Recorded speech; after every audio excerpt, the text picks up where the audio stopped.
What's up YouTube, it's Nemo and I'm back with another video. And in today's video, what we're going to do is we're going to be talking about how and why the rest of the world is starting to catch up with the United States. Now, the reason I got an idea for this video is because I watched the FIBA U18 AmeriCup. I watched some of the EuroLeague Next Gen. I was just thinking about why the rest of the world is starting to compete with United States basketball.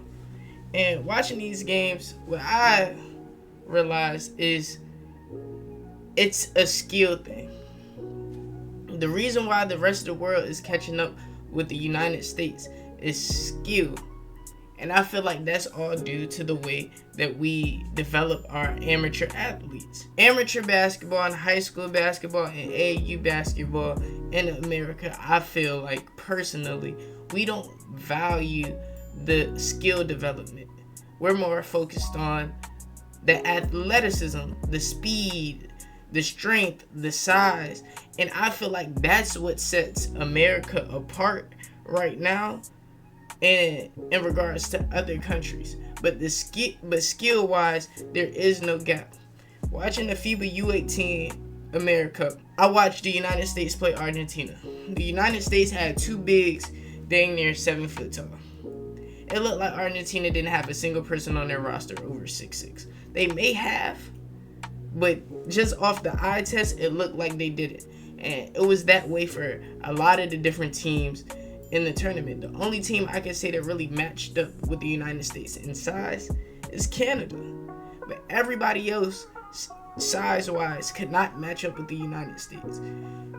Athleticism-wise, they couldn't match up with the United States. The United States out-rebounded every team that they played in the U18 AmeriCup, just simply off of the fact that they had bigger players, and their players ran faster and jumped higher.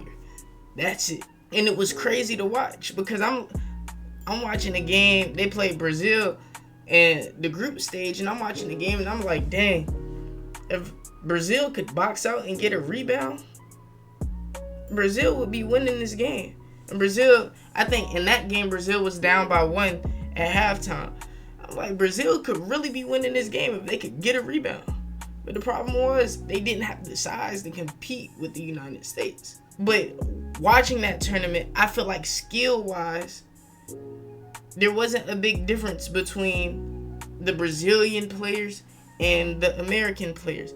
I seen a guy from Brazil get the cooking up ISO, and I'm like, oh my gosh, he's dumb nice. It was I can't remember the guy's name right now, but it was a dude from Argentina, the first game Argentina played against the United States.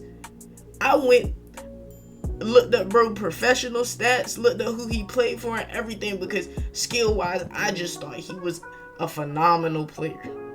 But he was small.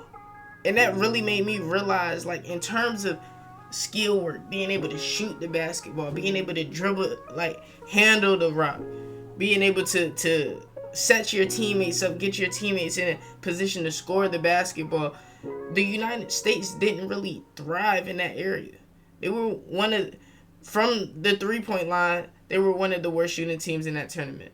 From the free throw line, they were one of the worst teams in that tournament. Their first game, they shot in the 50s from the free throw line, I think, throughout the tournament, before the championship, because I didn't check after the championship, but before the championship, they were shooting 56% from the free throw line. To me, I didn't see much skill from the U.S. in that tournament. I saw a lot of the intangibles, a lot of the stuff that you can't teach. And that's what was propelling the United States to wins. Same with EuroLeague Next Gen. When you look at a guy like Nasir Anderson, I think he can handle the rock with the best of them in the country. Skill-wise, I think that's all he has. Everything, and I love his game, but I feel like every other aspect of his game, every other wrinkle in his game relies on his strength, his speed, his jumping ability. Everything is athleticism, and he's a 5-star point guard. If you look at these last couple recruiting classes, just look at the amount of 5-star players and the amount of players with big-time offers that skill-wise aren't like that. but they run fast, they jump high, they play defense. They're 5-star. They're 4-star.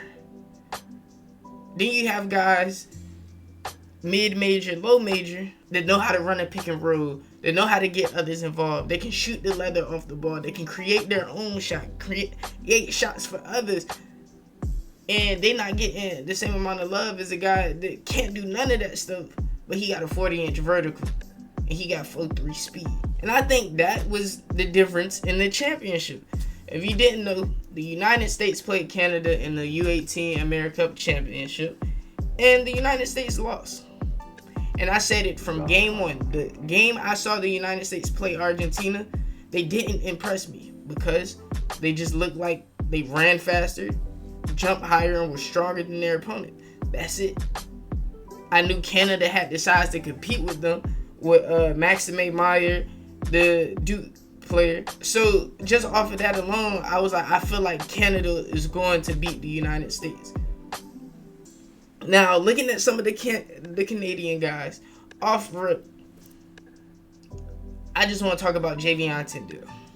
Javion Tyndall is a guy, 5'8", 5'9" guard, little, plays for Montverde, phenomenal basketball player.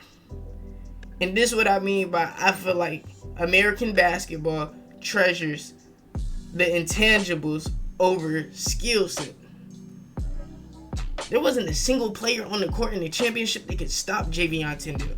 Javion Tyndall got to every spot he wanted on the court. Javion Tyndall got to the basket at will.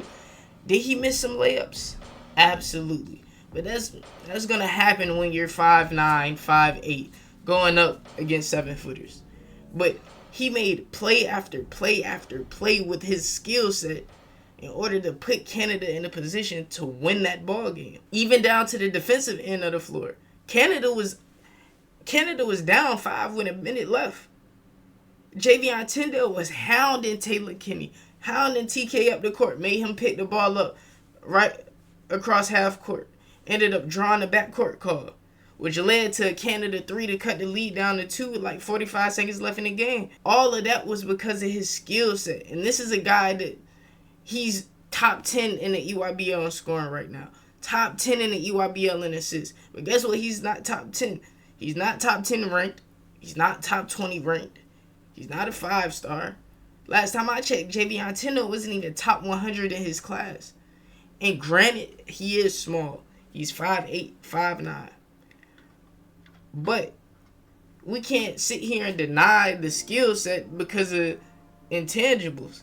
I'm not going to sit here and say this guy is better than him or this guy should be ranked higher than him when that guy can't do nothing on the basketball court that Javion Tyndall can do. And the only thing he has over him is the ability to jump high.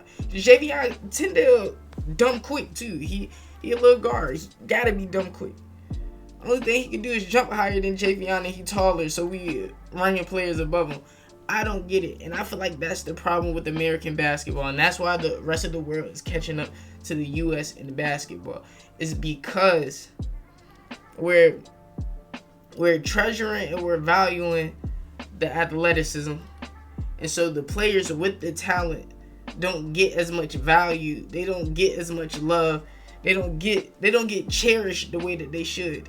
And in America, we don't value skill development. There's too many players going off to college that don't have college basketball skill sets, in my opinion. There's even guys going to the NBA, in my opinion, that don't have professional level skill sets. Now, do they develop those skill sets when they get to the NBA? Absolutely. But the problem is, then we go play Olympic and World Cup basketball. You have these stars that develop their skill sets once they got to the NBA, playing against people who been doing that their whole life. Because in Europe, their skill development is their main priority. In Australia, skill development is their main priority. In other countries, skill development is the main priority. So now it's going to look like they better than you because they've been doing this. Not to mention, in my opinion, NBA basketball is a totally different brand of basketball than any other basketball you'll see worldwide. And that's why it happens often. NBA players will go to the EuroLeague and struggle because it's a totally different brand of basketball. So when you hop into international play, you gotta play these EuroLeague guys, these guys that play in the Spanish league, these guys that play in the NBL, these guys playing in China. If you're developing your skill set once you get to the league, your skill set is going to be shaped and molded for the league. So you're not going to be able to score in the half court when you're playing FIBA basketball and you don't have the space that you have in the NBA. Going back to the U18 team, that's another reason why I knew they weren't going to win that tournament. They cannot score in the half court at all. That's part of the reason their shooting percentage was horrible. I feel like a lot of their possessions in the half court, if they didn't get an offensive rebound and score off the offensive rebound, they weren't scoring. Half court offense looked absolutely atrocious. But they were taller, faster, stronger than the opponent. So they can get offensive rebounds, they can get steals, get out in transition, score transition buckets, get dunks, backdoor lobs, etc. But that's my little rant. I believe that in American basketball, in the United States, we need to get back to valuing, developing skill sets at a young age, and cherishing those skills as the players grow and develop, so that we once again can build that gap between America and other countries when it comes to basketball. Yes, we may be more athletic, we can jump higher, we can run faster, but that doesn't matter if they can do everything else better than we can. And I feel like with the tools that we have in America and youth basketball in America, I feel like if we focus on the athleticism while also cherishing the skill set, I feel like the gap once again will be very noticeable between the United States and the rest of the world when it comes to basketball. But if you like the video, make sure you hit the like button, you subscribe, you share the video with your friends. Until next time, I'm out.